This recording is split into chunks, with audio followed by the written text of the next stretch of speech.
Once Susan Lee names a front bench where they're all Liberals, it's going to be very hard for her to unwind that, because to bring you back into coalition, she's going to have to sack a bunch of people. Well, we're in no hurry. This wasn't a timeline that we perpetrated. It was one that we were accepting, in that Susan wanted to form a coalition and to announce a shadow cabinet.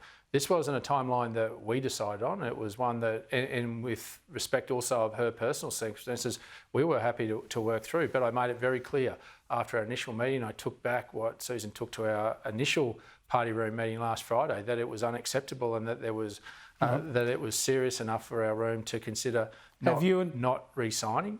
Have you and Susan Lee spoken in the last 24 hours to see whether there's a process, an emergency process you could put in place to save the coalition?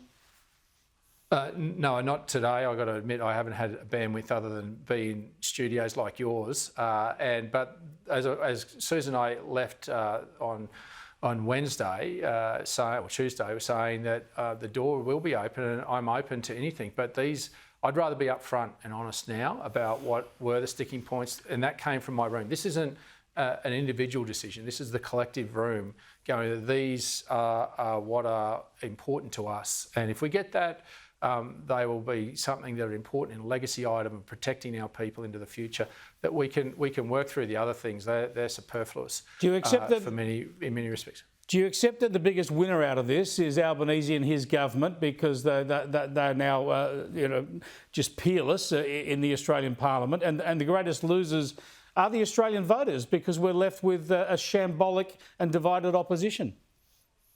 Well, that's why I've left the door open and made it very clear. I haven't concealed anything. We've been very upfront about what's important to us, and it's important for the coalition to get back together, and I'm pragmatic about that. But I've been given a privileged position to come and change the lives of the people I represent. I'd be letting them down if we didn't stand up for the values and those really important things. Happy to concede on things where we have to, but these I don't believe are insurmountable, and they're not huge.